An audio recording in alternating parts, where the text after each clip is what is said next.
Good evening, ladies and gentlemen. Welcome to the March meeting of your Louisville Town Council. We certainly want to welcome all the folks who are with us tonight. We almost have a capacity crowd with the exception of about 6 seats, so thank you very much for being here. I'd like to also welcome the folks at home who are watching us on TV Channel 6.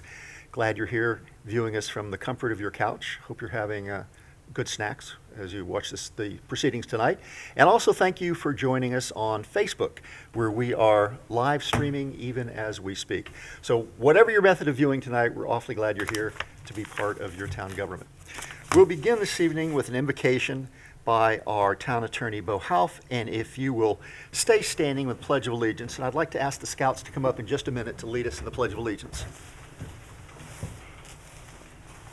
Let us pray. God our Father, we give you thanks that you are our God, that you made us, and that you love us. We thank you for this beautiful day and the reminder that not every day has to be a rainy day. We thank you for the spring that's about to come. And Father God, we give you thanks for this town of Louisville and for the citizens that we are here to serve. We thank you for the staff that does the hard work each and every day. We thank you for our elected officials who make the difficult decisions. And we thank you for the boards and committees that also serve us. We ask you now to give us wisdom, to give us grace as we go through this meeting tonight, and then as we leave, take us safely home. We ask all these things in your name. Amen. Amen. Amen. Gentlemen from 719, come on up, and I believe we got a couple of guys here from 752. Yeah, come on up and join these guys. You all aren't in wars, are you? You're okay? You give them the Pledge of Allegiance together? Okay. We'll wait till you all get together. Who's the pack, not the pack leader, the troop leader in this group? Well, organize those guys. Come on, march them up here. Get them, Patrick.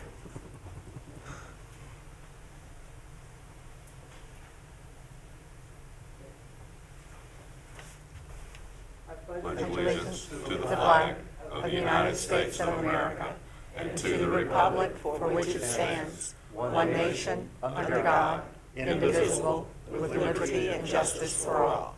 Thank you, gentlemen.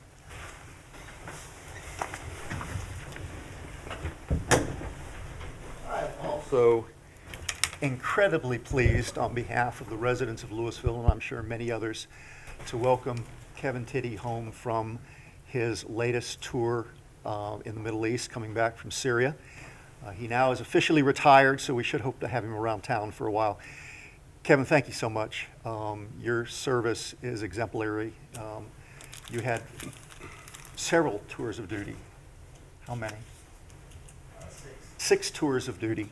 That makes us all very proud, and you're in a position to provide leadership and mentoring to some of our young men in the community, and I know that your example is one that's going to be well served and well represented. Thank you so much for your service. We're so thankful.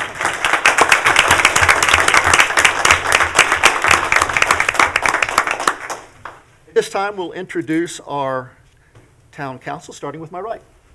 Hi, I'm Councilman Jeff Singer. Thank you for coming out. It's just such a pleasure and honor to serve. Hello, good evening. I'm Ed Smith. Welcome. Hi, I'm Sandra Mock. Thank you for coming tonight. I'm Mike Horn.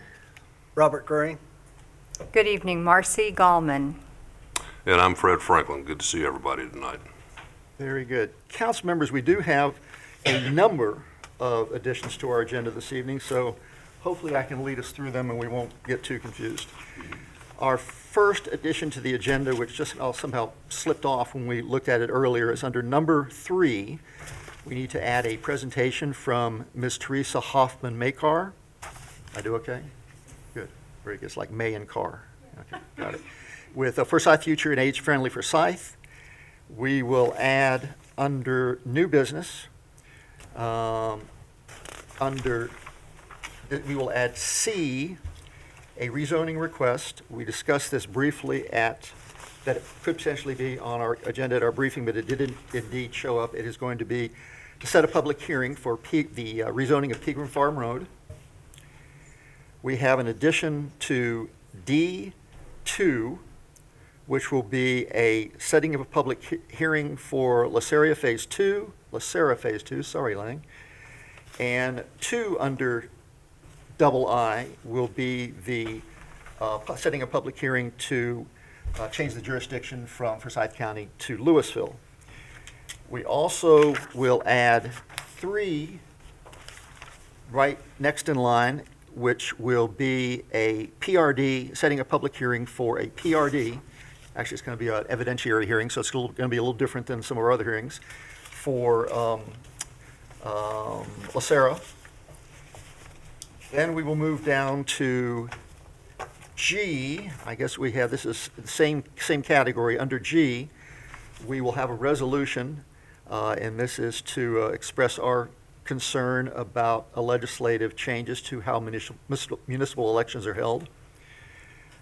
We then will go down and add a number 13 at the end of our agenda for an executive session. Closed session, yes. Ms. Walker, did I get them all? Yes, you did. Very good.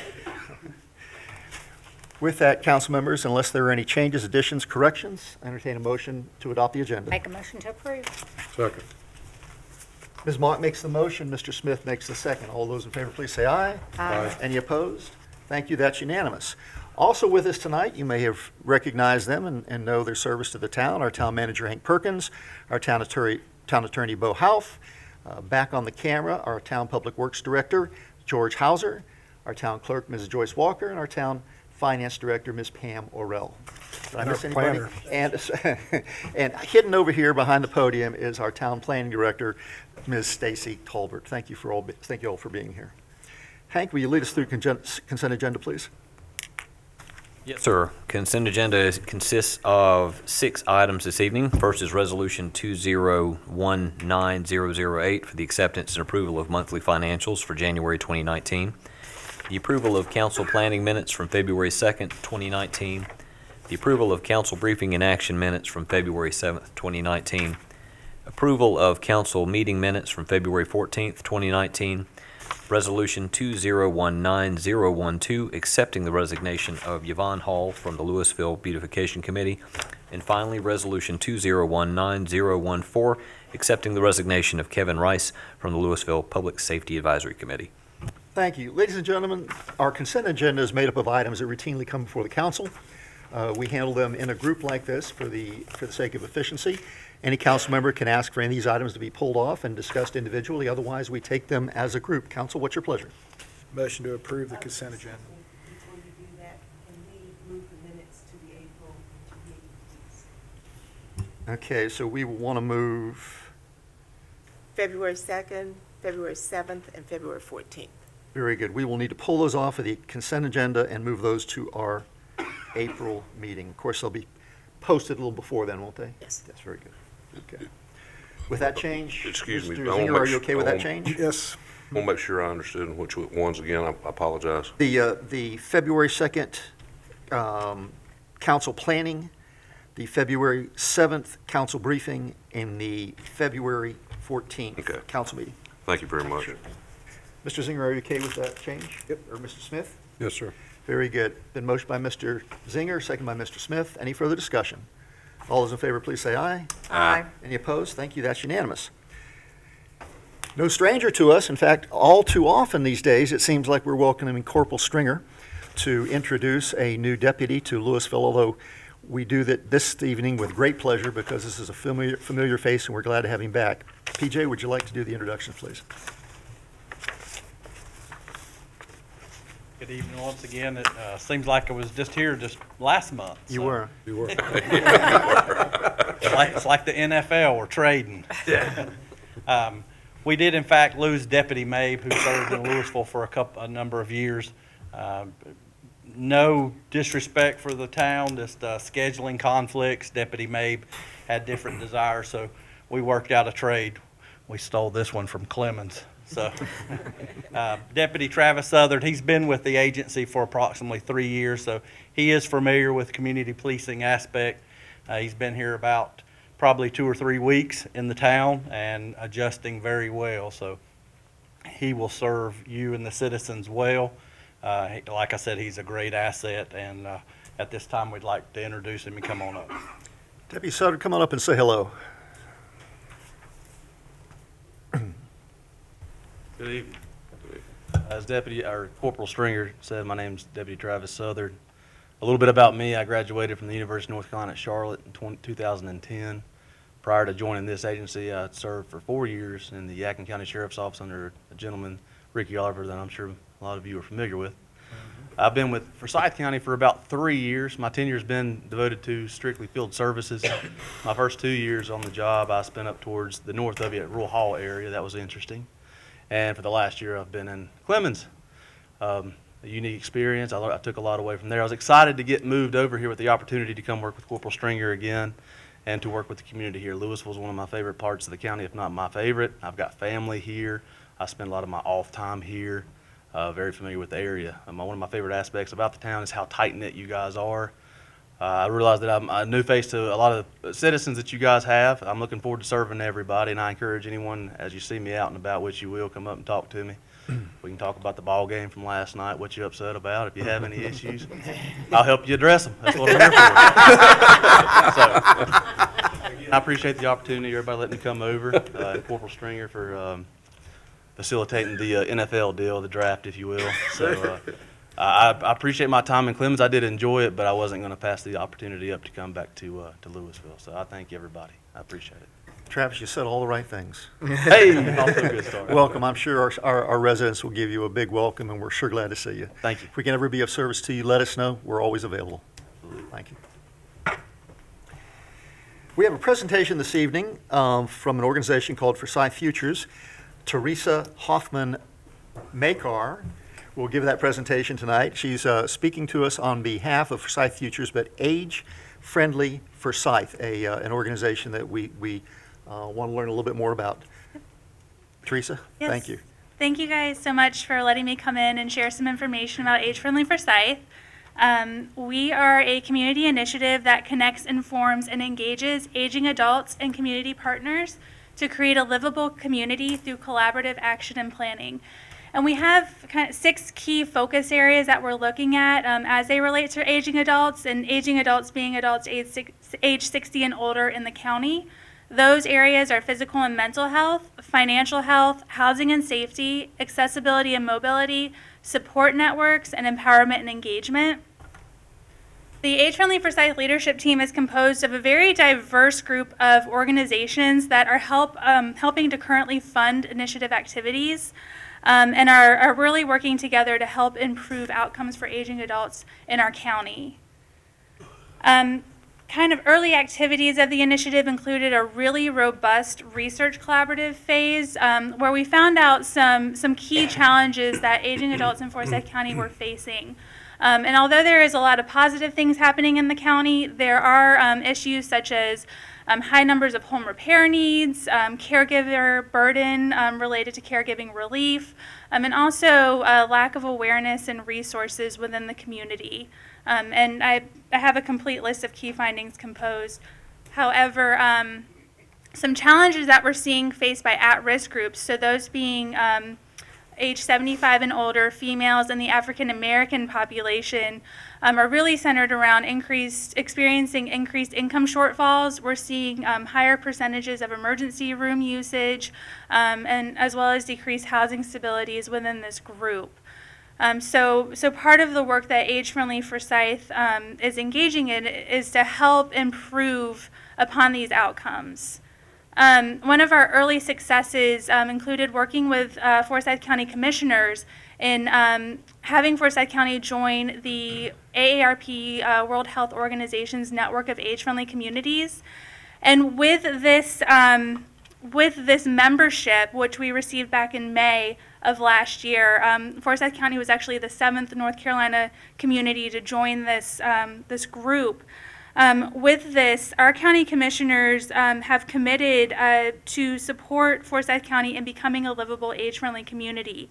And in doing this, they are committed to establishing opportunities for aging adult community members to be involved in change processes and developing a community plan on aging. So Age Friendly Forsyth has been working towards this goal for the last couple of years with the county commissioners coming on board pretty recently, and we're at a pivotal point where we need community members to get involved in the initiative.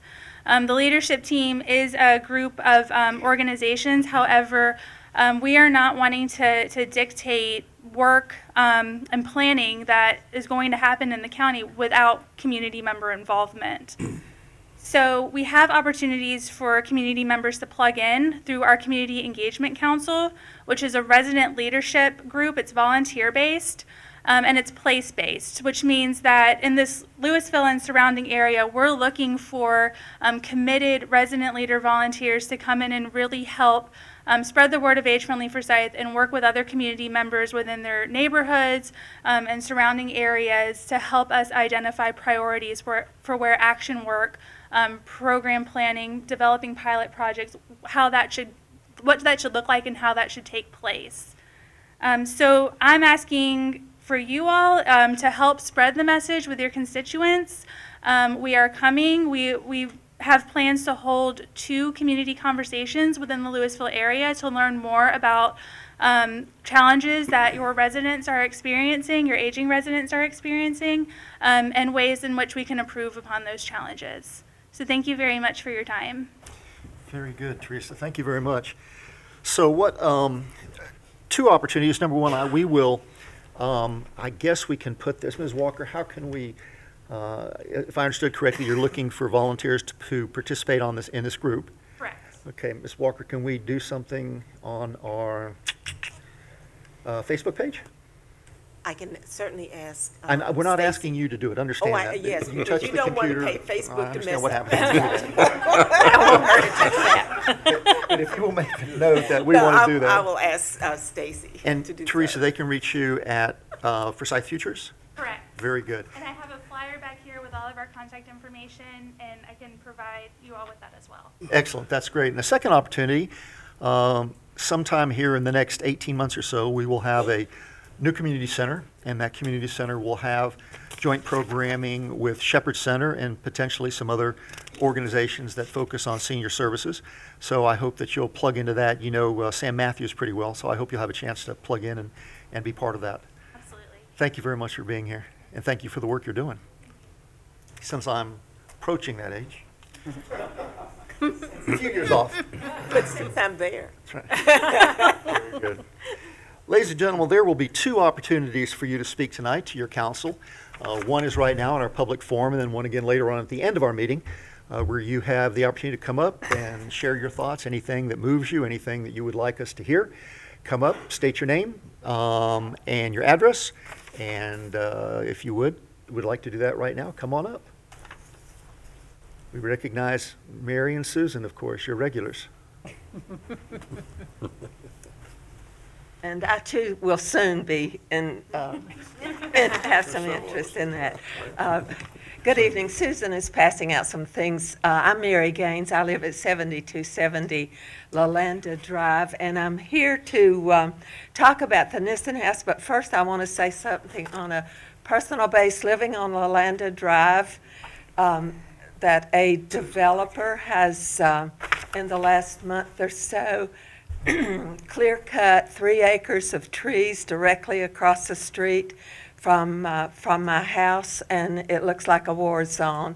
I'm hoping that we can, if we don't have something available, that we can look at some way to maintain, to hold on to some of these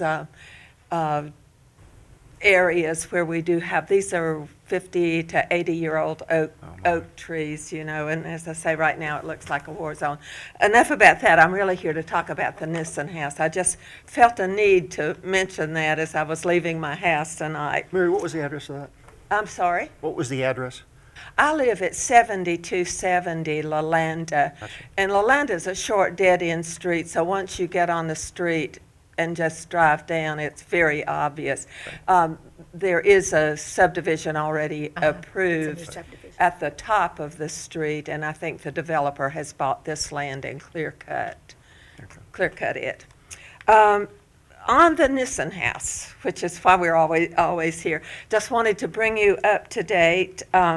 In December, the council did vote to extend the purchase option and the lease on the house through December of this year for 1 year. And once again, I want to say thanks for that, and thanks to the council for the support that the Nissen House has received from you over the years. Right now, we continue to meet and plan for completion, furnishing, and operation of the Nissen House. We are beginning work on a business plan for the house. We are going to form a focus group to help identify the best uses and help with marketing for the house. And we are also pleased to report that we've already received donations of a limited number of pieces of very nice Victorian furniture for use in the house. And it's just so exciting to go in that house after it being vacant and wrecked all these years, to see wires pulled for electric and plumbing and all of those things. I'm going to just, you have the list, and I'm going to just quickly cover some parts. I'm not going to read all of this to you.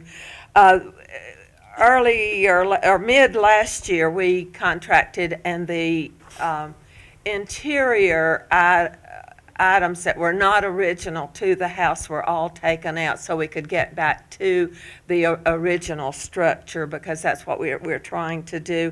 And there was damaged and termite eaten wood that we had to take out. At the end of the year, the existing standing seam metal roof was cleaned. All the rust spots were removed. I don't know if you drove by, you saw the and painted, and it looks 100% better. And then in November, we entered into a contract with West Bend Construction to complete it. We have worked with the contractor and the inspections division to get a permit for the commercial use, adapting the house and finishing it for commercial use. And then we worked with the engineer and contractor to complete the drawings and the plans for the mechanical equipment. The rough driveway has been graded and gravelled. A silt fence was installed. He reinforced and repaired the back section of that house. This is the area where the ADA bathrooms, the catering kitchen will go. Subfloor was installed, and some damaged framing. There was termite damage, old termite damage in that house that we had to deal with. All the old insulation was removed and from the attic, and an enclosure was built. Since we're only finishing the first level, we built a nice enclosure that you really can't see from the first floor, but it does close off the second level there so that we can maintain the heat and cool and people on the first floor for now. Cleaned and leveled the crawl space and installed a beautiful vapor barrier. Just looks so good. The insulation in the walls, ceiling, and floor have been installed. The rough plumbing, which I already mentioned, electrical, and the fire alarm security system are in and inspected. We are ready, and Susan and I just met earlier this week with the heating contractor, so he's going to be ready to rough in soon. And a portion of the interior doors, windows, and display areas have been framed out. So that covers some major things that have been done. What we found that the interior takes a lot longer than we thought. There's just so many things, and Jeff knows about engineers and inspections and all of those things. So what I have to say that we are not, it does not look like that we are going to finish the house by March 31st, I'm sorry, which was our estimated finish date. And Jeff probably knows about that too. We hope April 30th or sometime shortly thereafter. The end is in sight. It's just taking a little longer than we had planned. Sometimes you just get, while you're waiting for stuff to get back from these departments, there isn't a lot that you can do until you do that. So that's where we are. Again, we thank you for all that you have done, the council has done, and We look forward to getting it finished and open and operational. And if any of you all have any questions, I'd be glad to try to answer them. Council members, any questions? I just have a comment. These two women have been, the town of Louisville has a great debt to them, because I think, I'm sitting here trying to remember, we moved that house on New Year's Day, I think 2008. It was on New Year's Day, 2008 or 2009. So Maybe it's 2009. 10 years. Yes, 10 years. Don't you see all these gray I know. I Don't mean, you see all these gray jet hairs? black 10 years ago.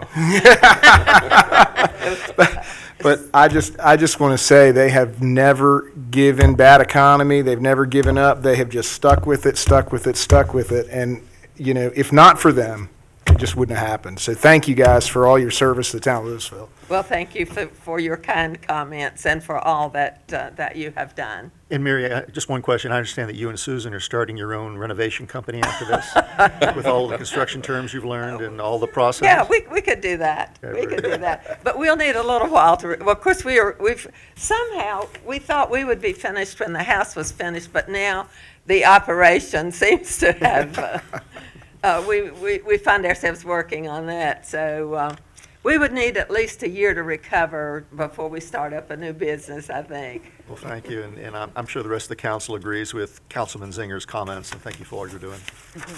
Thanks a lot. Anybody else wish to speak this evening? Anyone else? Very good. There will be another opportunity at the end of the meeting. I'm sure we'll have some stimulating discussion that will prompt a rush to the podium at that time. Ms. Walker, you have some appointments for us. I do. At everyone's position, you have all of the appointments, and if you will mark them, I'll collect them. And Mayor, if you would like to move on to the rest of the program while they're marking. I will, as soon as I finish marking. Okay.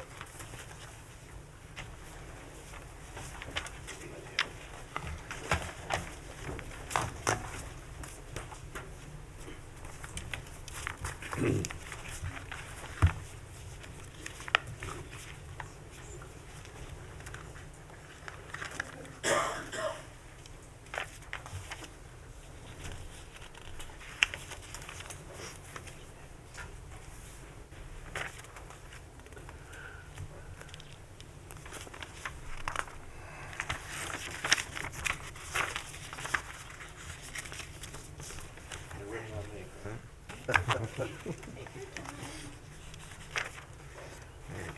you. Ladies and gentlemen, as you've heard this council talk about on numerous occasions, we are the town that we are because of the many boards and committees that participate in helping us guide the future and in our decision-making.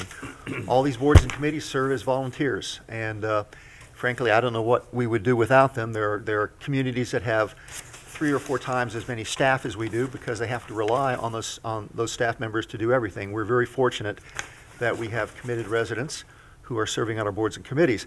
In this particular situation, we actually had more people want to be on our boards and committees than we had openings for. So in a few moments, Mrs. Walker is going to read those that have been appointed or reappointed. But let me say, if you did not make an appointment this time, we encourage you to stay with us. We appreciate all you're doing. There's some opportunities, other opportunities to participate, but don't be disheartened if you didn't make it this time. Know that we appreciate you are taking the time to show your interest in your community. I'll ask you after we do. I think I want to ask you about the individual who wanted potentially to be on another board if he's not appointed to this one. Very good. We also have our committees that don't have set limits.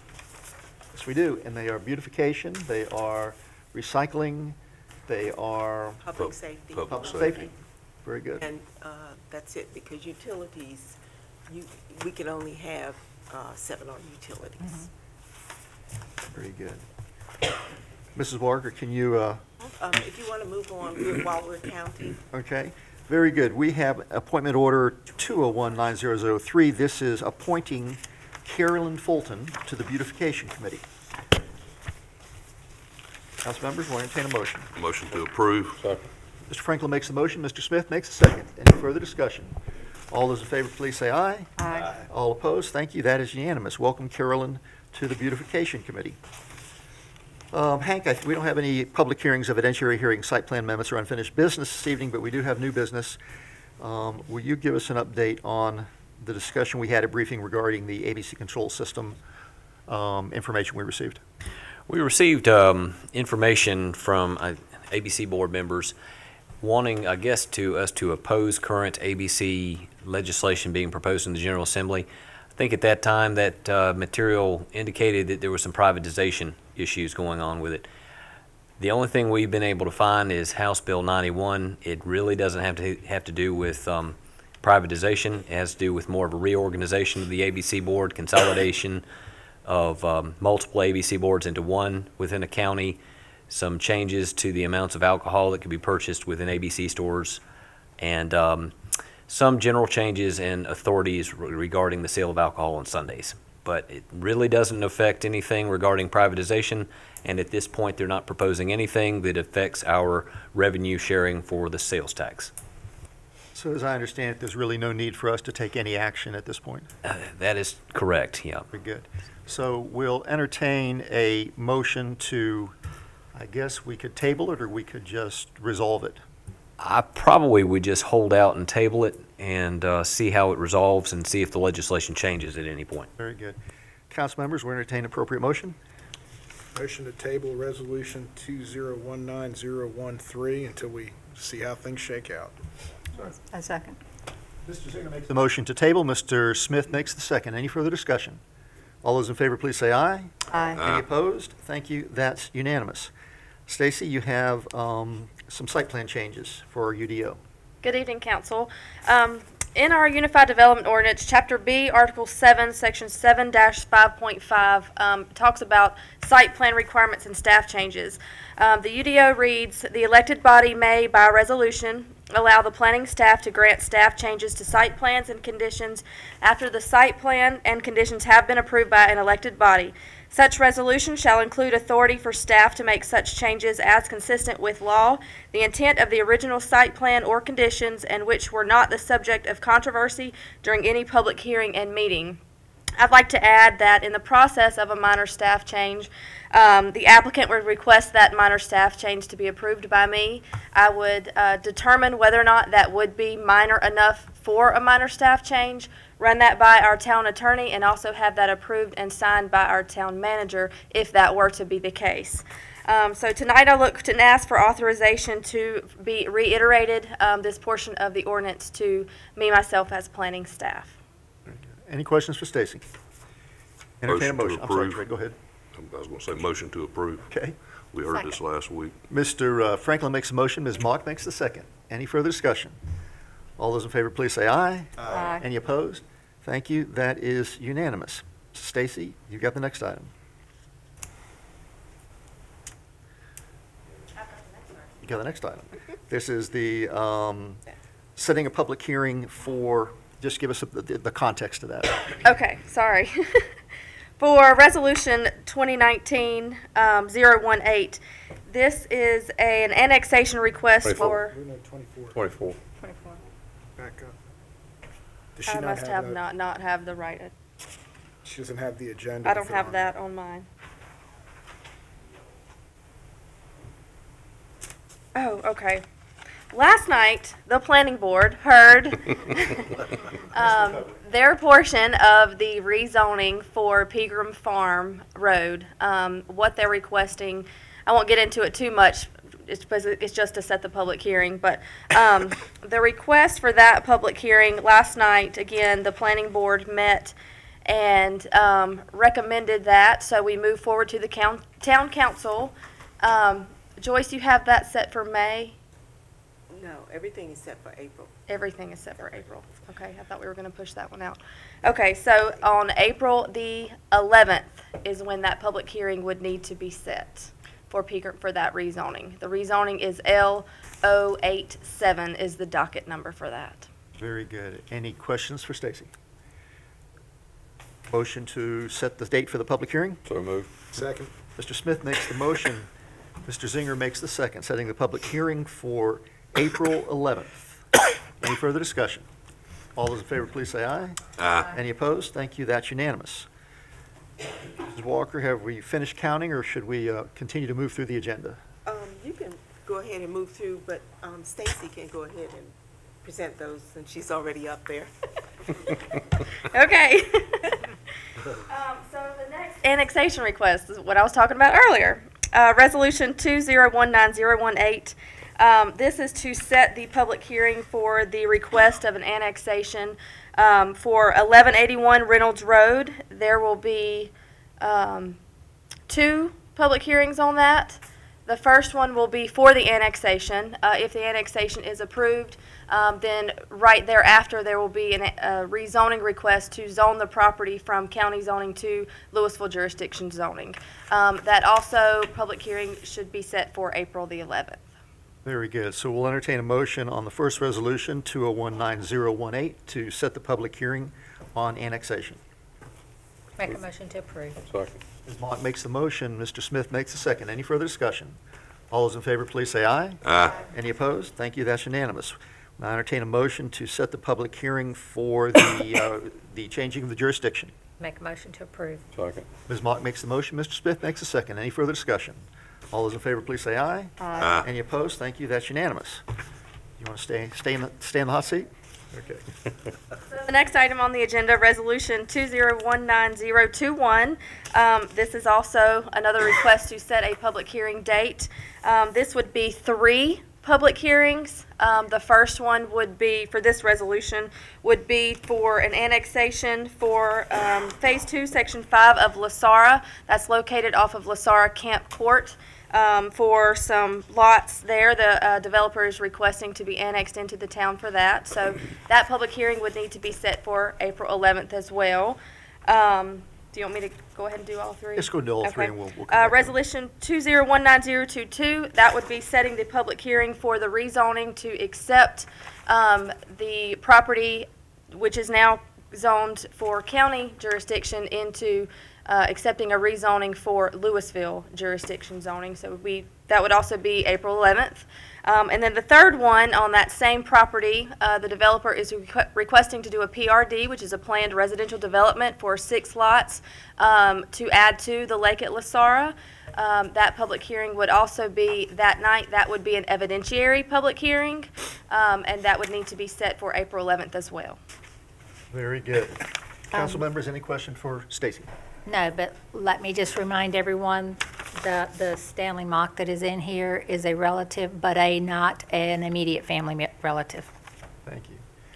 You will not benefit financially by the action that we will take. Thank you, Mrs. Mock, for bringing that up. Any questions for Stacy? Entertain a motion on Resolution 2019021 for the annexation. I make the motion. I think Mr. Zinger made this motion, Ms. Gallman made the second. Any additional discussion? All those in favor, please say aye. Aye. Any opposed? Thank you, that's unanimous. We need a motion for Resolution 2019022 for changing of jurisdiction. So moved. Second. Mr. Zinger makes a motion, Mr. Smith makes the second. Any additional discussion? All those in favor, please say aye. Aye. Any opposed? Thank you, that's unanimous. And third is setting the public hearing. All of these public hearings will be for April 11th. And this is for our quasi-judicial hearing, evidentiary hearing on a PRD for also the same development. Any questions for Stacy? Motion approved. Mr. Smith makes the motion, Mr. Zinger makes the second. Any additional discussion? All those in favor, please say aye. Aye. Any opposed? Thank you, that's unanimous. Ladies and gentlemen, bring your sleeping bags. We'll have a number of public hearings that night. I do have the, We now have the results. Ms. Walker, if you would please present them. okay. The actual tallying will be in the minutes, but I'll just tell you who your winners are. Okay, for Parks and Rec, you've elected 2 people, and that would be Shada Horner and Janice Orsini. Excuse me, I thought we had 3 openings. Yes, Oh, we 3. do. I'm so sorry. Oh, we have a runoff. Sorry. We have a runoff because the third is a tie. So I have some more purple sheets for you. Thank you, Mr. Franklin. Well, I thought there were 3 openings. I voted for 3. Oh, here it is. I thought too. I was like, okay, maybe I was wrong. I'm glad I have some more sheets. We have a tie with 7 people. My I question. think that's the first time we've ever had a tie, isn't it? Yeah, been a while. Yep. Okay, you will be voting between Daniel, I guess he pronounces his name Lowe. Yes, I think so. And Warren McMahon.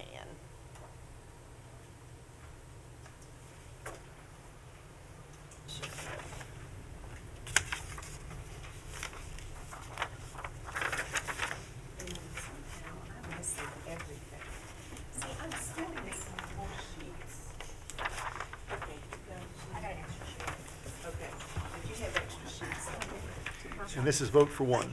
Lowe and McMahon. I voted for him first time.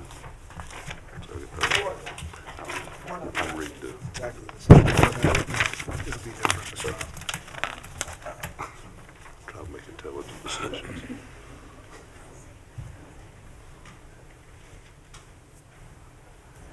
the tension in the room is amazing. Just get a drum roll.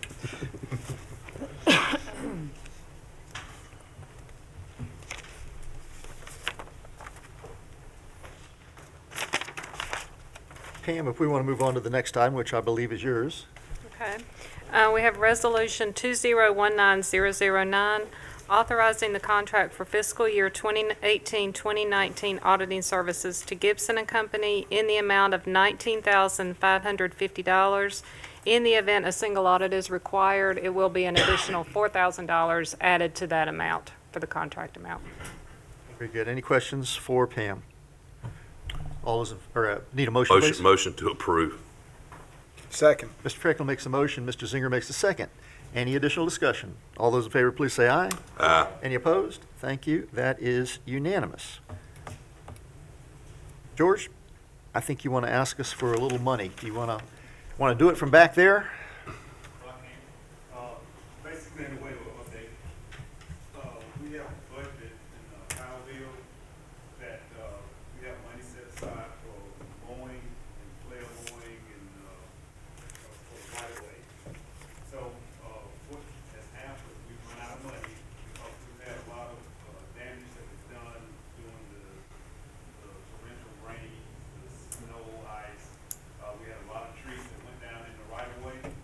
So we, kind of exhausted the money that's in that line item. So we're before you tonight to ask for additional funds to supplement.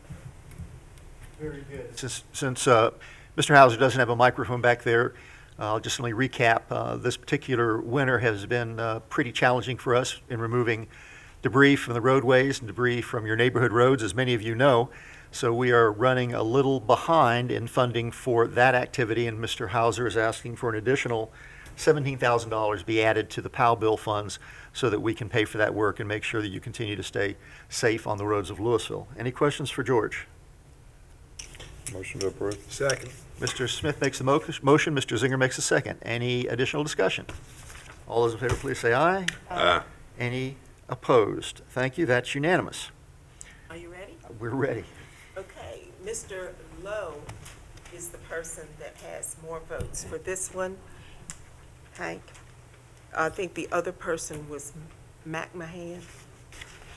Mr. McMahon, who had tied Mr. Lowe in the first round of the vote, has indicated that if he was unsuccessful in getting a seat on the Parks and Recreation Advisory Committee, he would also be interested in taking a seat on the Public Safety Advisory Committee, which has no limit. Very good. Council members, do we want to go ahead and make that appointment now?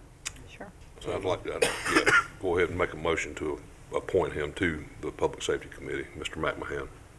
Second. Mr. Franklin makes the motion, Mr. Zinger makes the second. Any additional discussion? All those in favor, please say aye. Aye. Any opposed? Thank you. That's unanimous. Planning Board, Ms. Walker. Planning Board. Okay, there were 3 openings, and they are going to Jean Marie Foster, Joseph Hamby, and Michael Sullivan. Very good. Next one is Willow Run, and Dave Mazza is the one for District 3, so his would be by acclamation because he's the only one running. The only one running for at-large is Jeffrey Rawls, so he too would be by acclamation. And then you had Zoning Board of Adjustment for a permanent member, and it looks like that's going to be Ken Wernick. Very good. And all of these tallies will be in the minutes, so you'll see them all. Very good. Again, ladies and gentlemen, thank you so much for your willingness to serve on our boards and committees. We wish you congratulations for those that you were appointed. Those that unfortunately didn't make it this time, we want you to stay actively engaged and continue to seek an opportunity to serve your town. All righty. The next item on the agenda, council members, is mine. If you recall, last session of the legislature, there was a bill introduced to do two things. One was to make all municipal elections partisan and to move all municipal elections to even years. As a council, we passed a resolution opposing that, and we in turn transmitted that to our legislators. I think there are approximately 400 municipalities in 500. About 552 is the number I saw. Now, how accurate that is, I don't know. There are 552 municipalities in North Carolina, but I am only aware of 2 that are partisan. Mr. Franklin says 6 that are partisan. Mr. Franklin, would you like to present this? No, go ahead. You're doing a fine job. Homework. It is homework. And in most cases, in fact, and I believe in all 6 cases, they were local bills passed over the objections of the municipalities. The overwhelming number of municipalities believes that nonpartisan elections best serve our residents. Nonpartisan elections best serve our constituents. And they certainly lend themselves to much greater collaboration and cooperation and congeniality. So, council members, what I would like to ask you to consider is, again, approving that resolution, opposing this particular piece of legislation. If you do so, I'll present it to our legislative delegation, and we will vigorously oppose this effort. Motion to approve. Second. Mr. Smith makes the motion. Mr. Franklin makes the second. Any further discussion? All those in favor, please say aye. Aye. Any opposed? Thank you. That's unanimous. And thank you, Mr. Franklin, for doing your homework. It's verified. It's verified. She verified it. Okay. Well, thank you. That end of the table. Usually it's Mrs. Mock that keeps me on my toes, so I'm glad you all are spreading out the responsibility. Hank, an update, please, on our lift station and recommendations from our Utilities Committee. All right.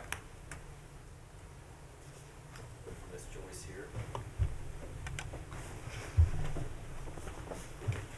All right. Joyce, go on down to the slide with that's just the map of the 2 alternatives. That one? Right there. Okay, we have before us tonight a choice to be made by council. This was briefed last week at council briefing. This is a map of 2 alternatives for the downtown and future GWR for the town of Louisville. On the far left, you have alternative 1, and on the right is alternative 2. When you look at these 2 alternatives, alternative 1 has a service area of 408, and I'm recapping from last week for those in attendance. 408 service acres. Its projected flow is 410 gallons per day, with a construction cost of $2.56 million, and it would replace the existing Food Lion Shopping Center, which is depicted on that map. It's a small square down there in the red corner next to the roundabout at Shalford Road and Williams Road. The next, in alternative 2, has a service area of 327 acres, has a projected flow of 550 gallons per day, and an expected cost of $2,650,000, and would require the continuation of the existing pump station behind the Food Line. So that's where we are. This map is the production of an engineering company that has been hired by CCUC on behalf of the town of Louisville. This is because we are going to have the future GWR.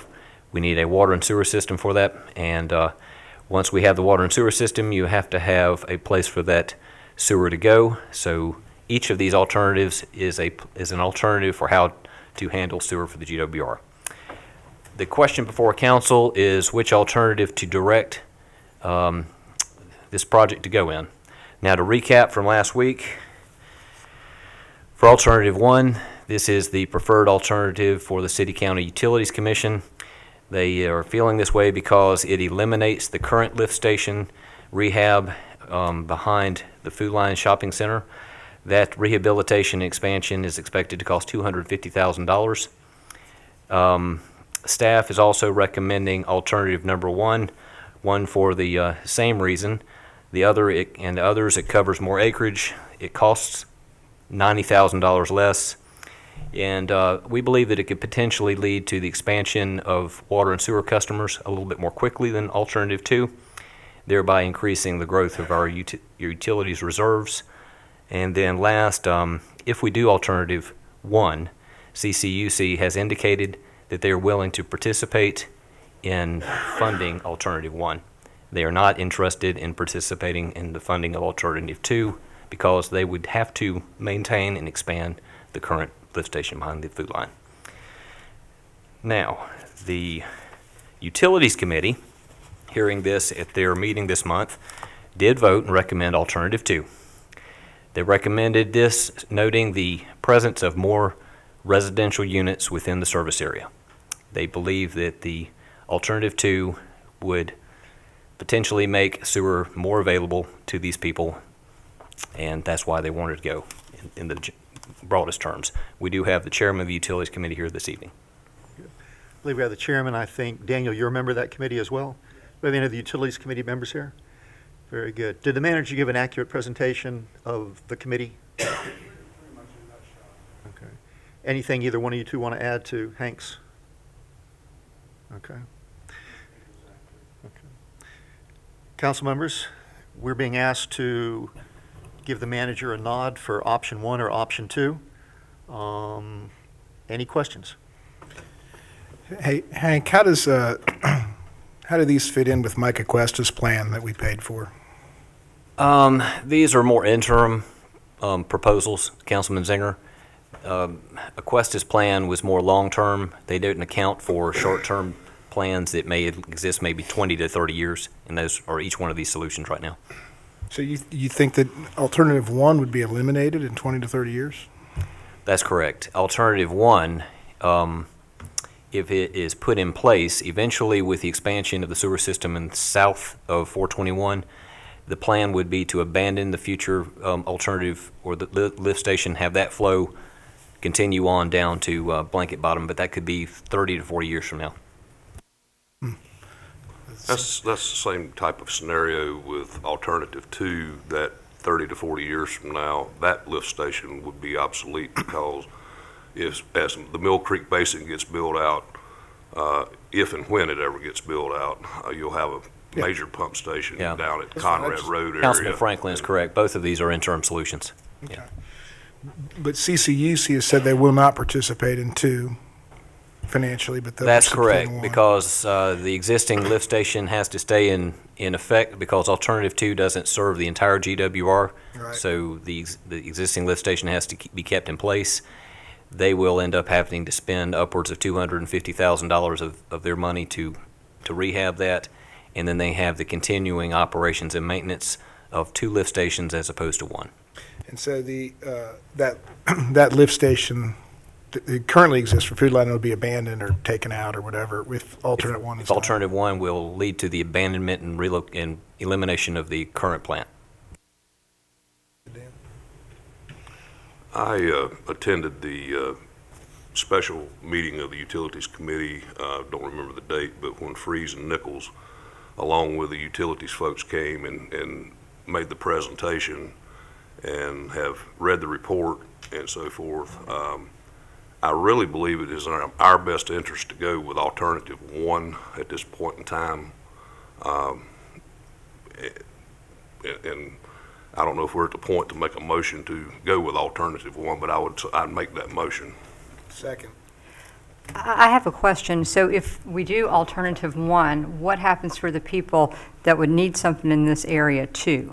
Well, here, let's have some clarity, though, on that area, too, and correct me if I'm wrong, Fred or Utilities Commission.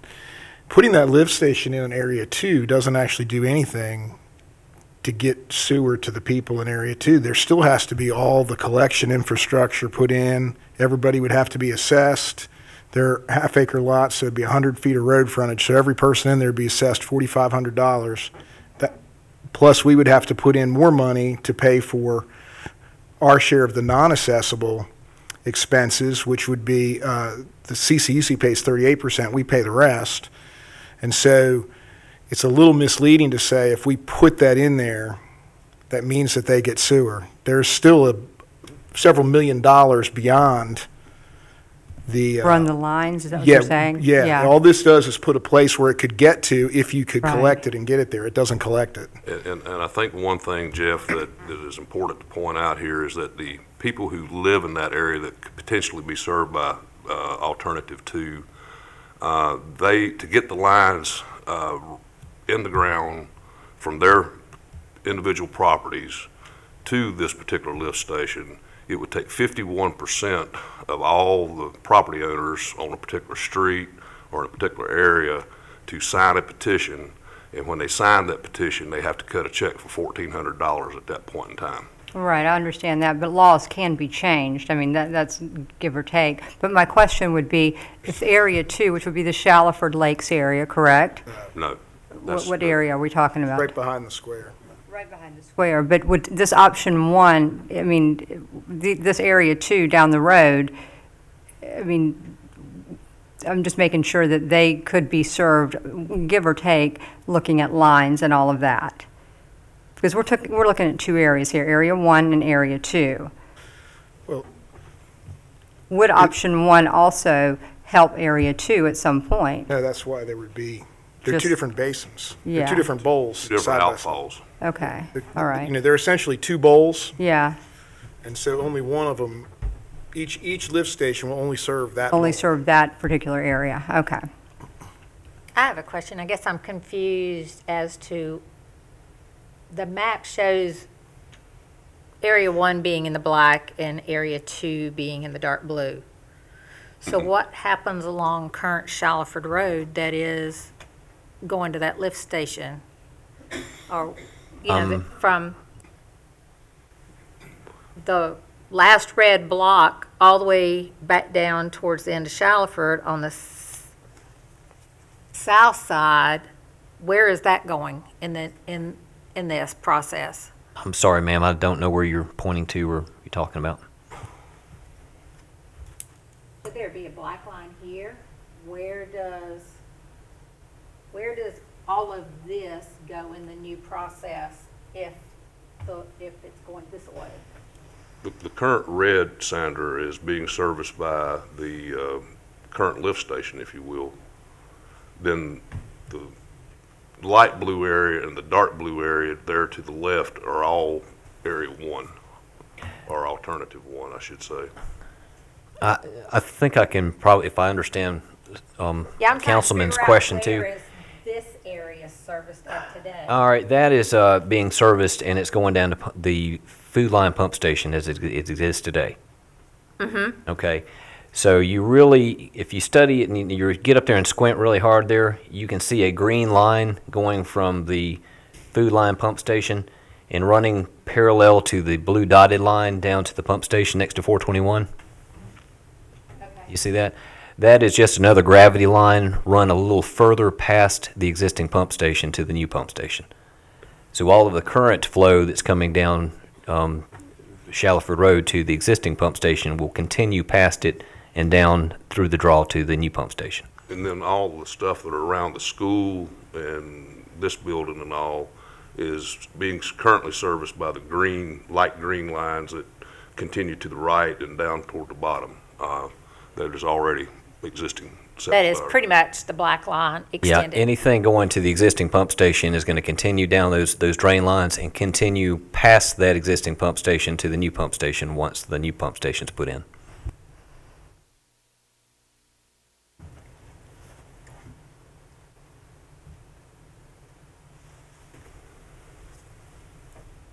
Did we get there? We did. Okay. Any additional questions? Hank, just kind of a point here. I know we for a number of years, and we have been talking about how we try to provide sewer townwide. I know the price tag on that is pretty substantial. We have a capacity down at, goes down Harper Road down to Mr. Franklin. It is called Muddy Creek. Blanket Bottom. It's Harper Road. Harper. It's just the Harper Road lift station. Harper Road lift station. I'm not sure what that creek's name is. Yeah, I think in the priorities of what, if I recall correctly, the priority areas that we had identified would be to try to get the Runnymede, Willamede area connected to that because since we already have capacity there, to try to make the opportunity for that neighborhood as the first priority. I don't know if, I guess the question is, how does this option 2 fit in with the priorities that we'd already talked about? Option 2, alternative 2 does fit in the priorities because one of the priorities is to supply sewer services to the downtown GWR. Okay.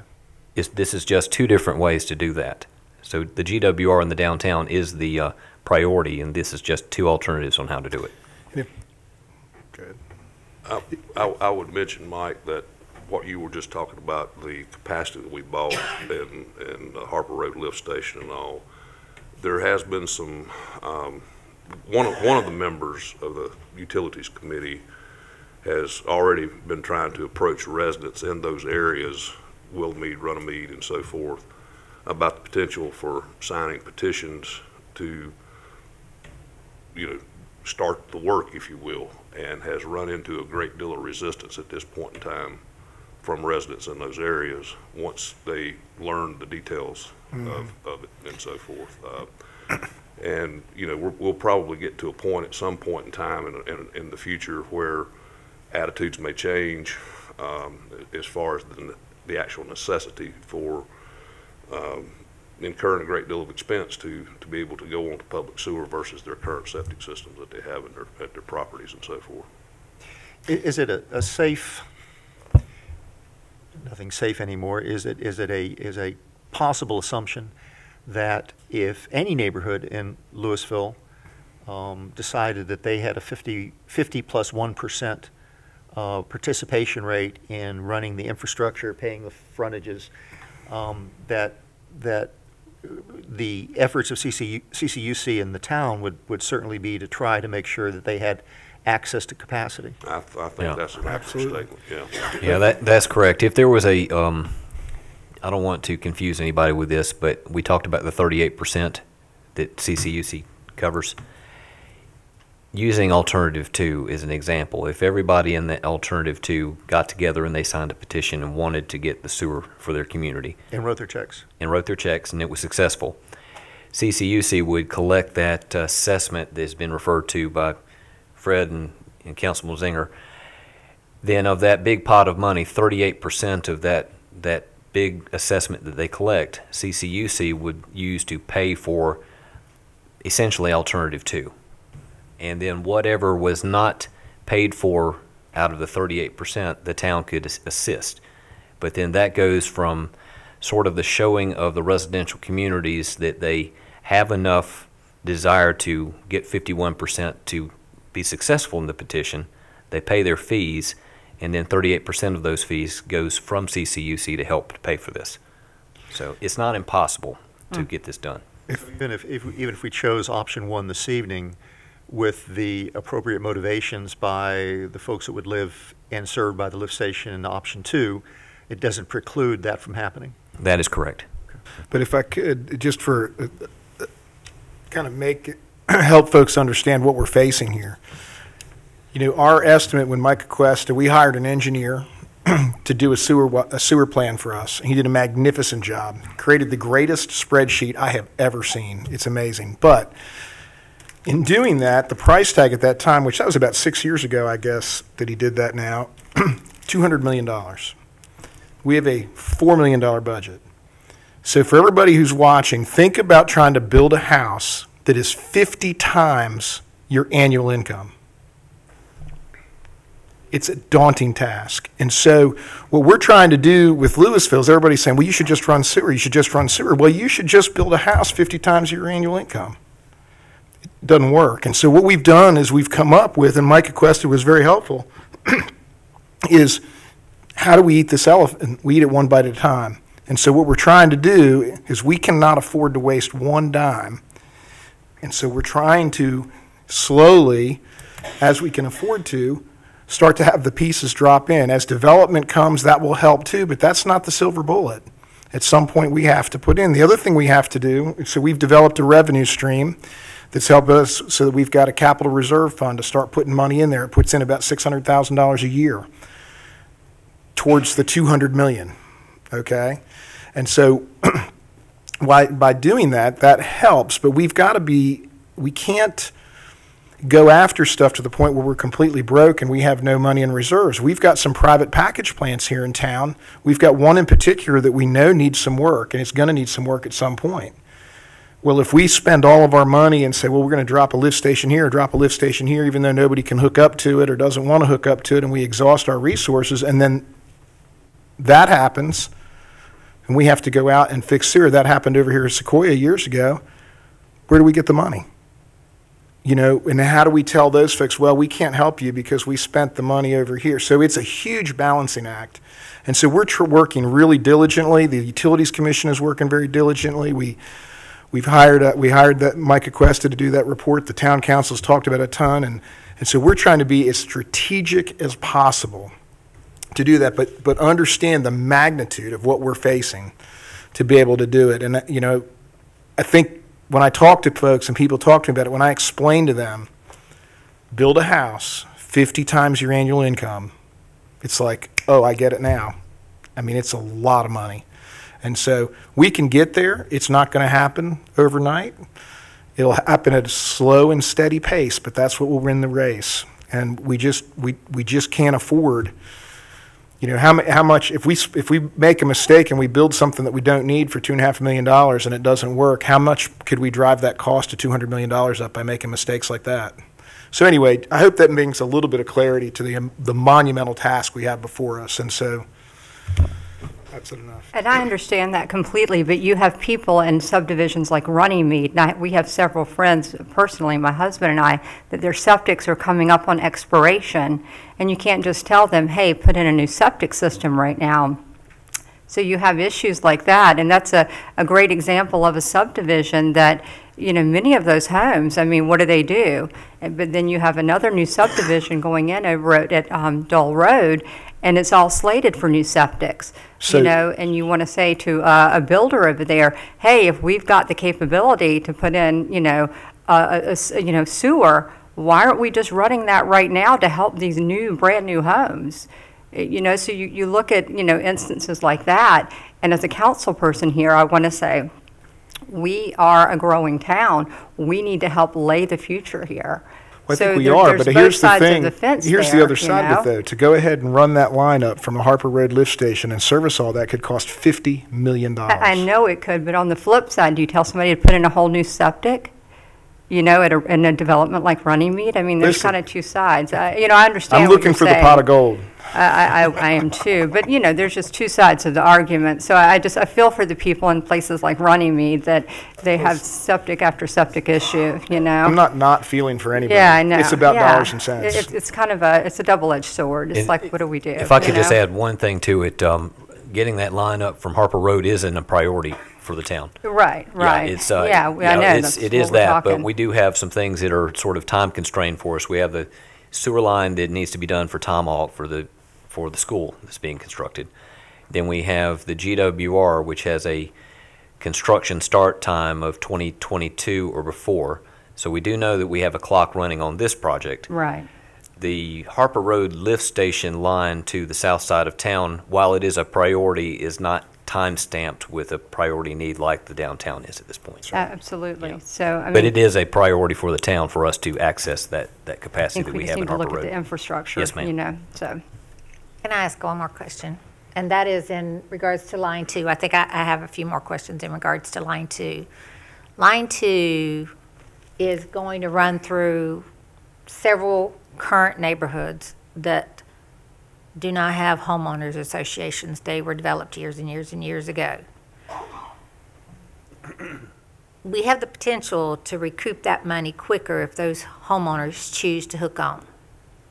Correct? Once that line's in place, they don't have to go through a homeowners association because there's not one. Yeah, but I think it was said before, ma'am, the only 2 lines that are being placed in either one of these, option 2, you can see the pink line and the green line. Mm-hmm. The pink, the sewer drain line from the downtown. The green line, or one or the other, is the force main. Neither one of those lines is going to be in a place to serve the majority of all those existing homes within that service area.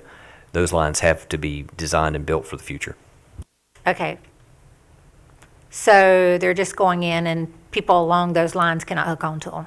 If you happen to be adjacent to the line coming from the downtown, you could hook onto that line.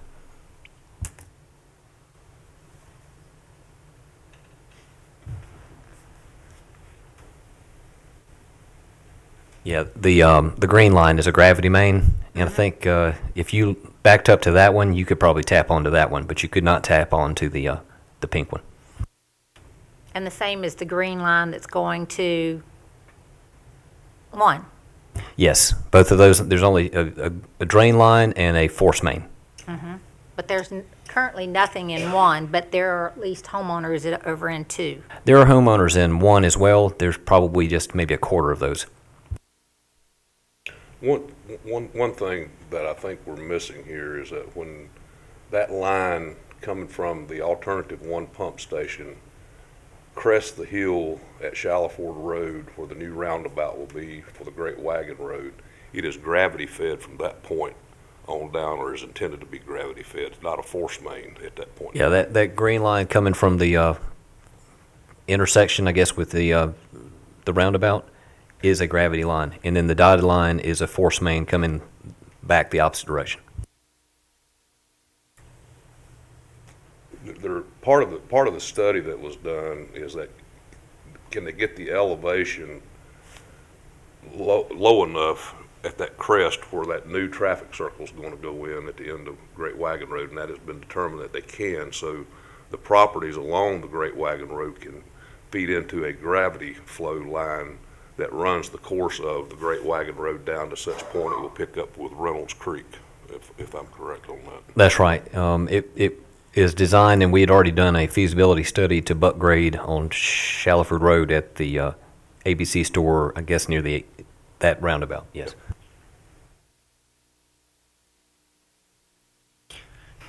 Council members, any additional comments or questions? No? We'll entertain a motion for either option. Actually, we do have a motion. Yeah, Mr. Franklin made the motion, Mr. Zinger made the second. Very good. This would be to adopt option 1. Any additional discussion? All those in favor, please say aye. Aye. Any opposed? That's unanimous. Thank you. And ladies and gentlemen, this is a very interesting example of how our committees work and how our council works. Oftentimes, not oftentimes, but on occasion, a committee will make a recommendation that as the council begins to examine it closely, we may determine that maybe there's a little different priority. That's not necessarily in rebuke of a committee or a board.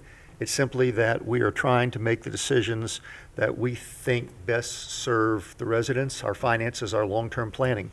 So this in no way discredits or diminishes the role of the Utilities Committee, because they are absolutely invaluable to the work that we do. In fact, in this particular situation, they caused us great pause to stop and examine and re-examine the choices that were before us. So thank you for your work, and obviously we appreciate what you do. Hank, you have administrative reports, please. Okay, first we have upcoming events at Shallowford Square and Town Holidays. On April 19th is Good Friday. Town Hall and offices will be closed. Moving forward to the 26th, we're going to have movie night. We're going to show Incredibles 2, and the Girl Scout Bingo will be present before the movie starts. And then, gosh, let me see. I'll move into one more the next month, into June. June, we're going, I'm sorry. May. Sorry, skip May here. May 11th, Saturday, we're going to have a tribute band.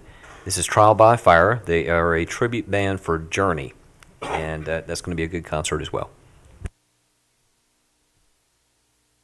Very good. Hank, we had a discussion at briefing about a request from Mr. Chris Parker at Vienna Village to consider providing a resolution of support to lower the speed limit in front of his facility from 45 to 35.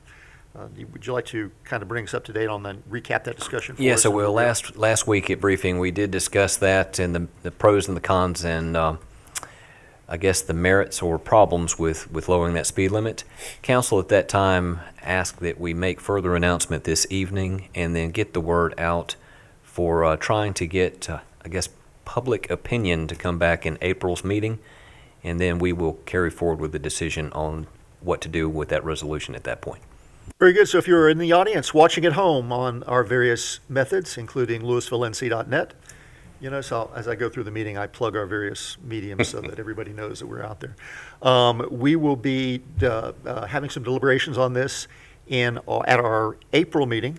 So if you have an interest in expressing your opinion about whether we should adjust or recommend to the DOT, that is the Department of Transportation Road, all we can do is recommend lowering the speed limit there from 45 to 35.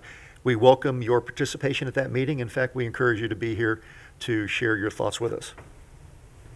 All right. Last week as well, we had a discussion that was brought up, I believe the issue was brought up by Councilman Smith, and Council asked us to look into our ordinance and, I guess, way to deal with either junk or abandoned cars in Louisville. Specifically, we do have an ordinance that deals with either junk or abandoned cars, and there is a very specific definition that is also framed and laid out by general statute as well.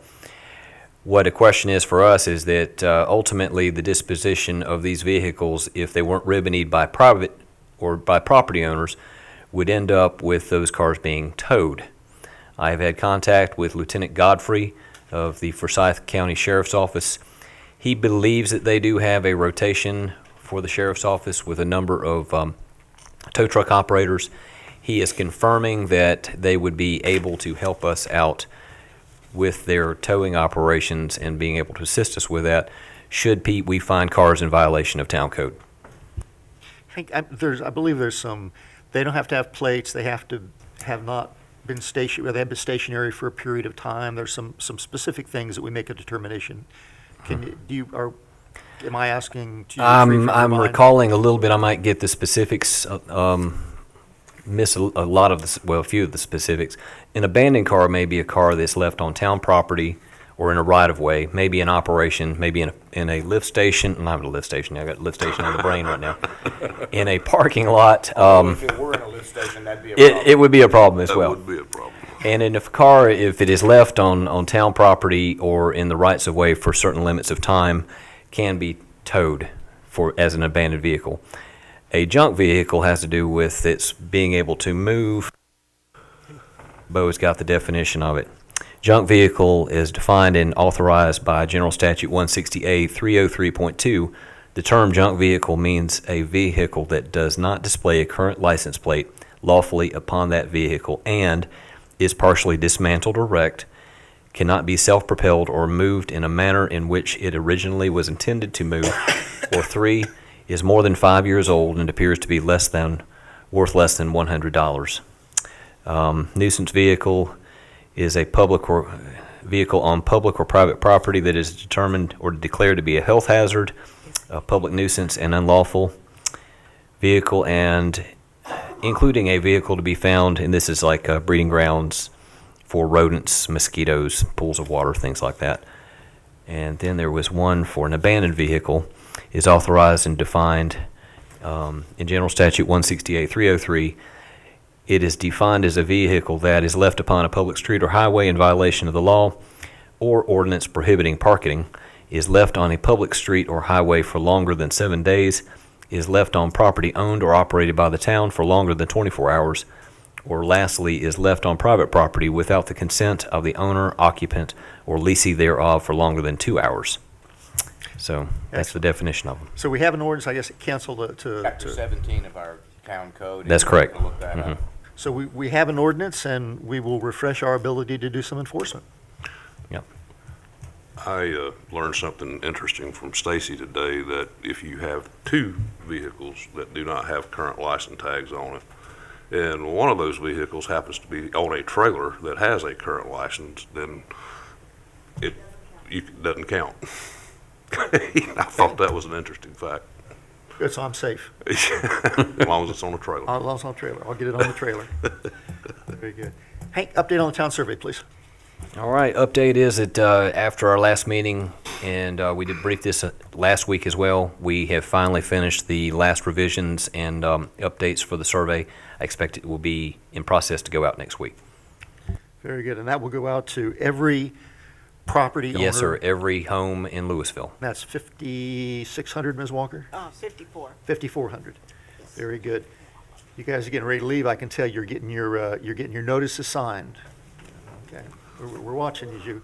You walked in front of the camera, so your scoutmaster knows when you left the meeting tonight. Thanks for coming and being with us. Okay. Hank, if you would recap, please, our actions we took at briefing.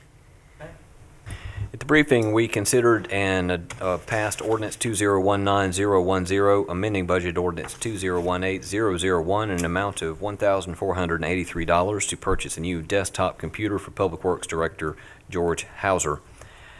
We also took care of storm drain repair at Arbor Run and Louisville Clemens Road by approving Ordinance 2019011, amending Budget Ordinance 2018001 in an amount of $23,690. This was to set a new catch basin at the intersection of Arbor Run Drive and Louisville Clemens Road to do associated ditch work as well.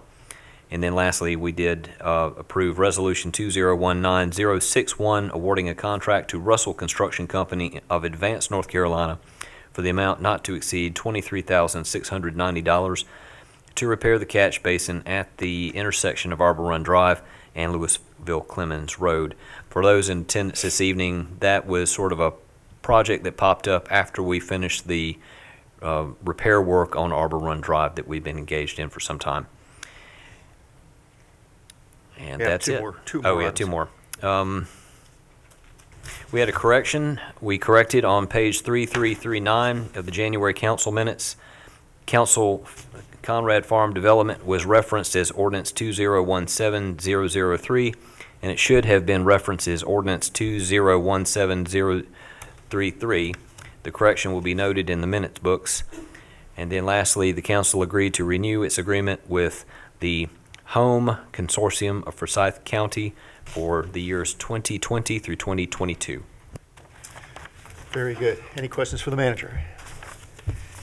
Ladies and gentlemen, we're at that exciting second opportunity at our meeting. If you would like to come up and address us, this is our public forum.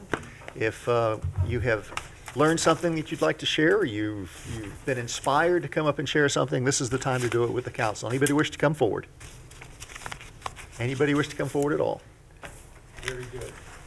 Scouts, good job, guys, for sticking through this. I think your adult leader there didn't budge, so I don't think you had the opportunity to budge as long as he was there.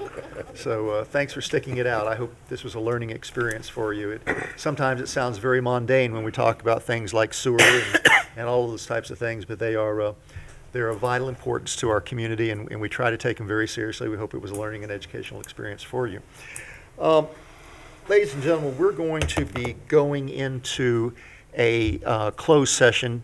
Mr. Houck, will you tell us the reason why we're going in there?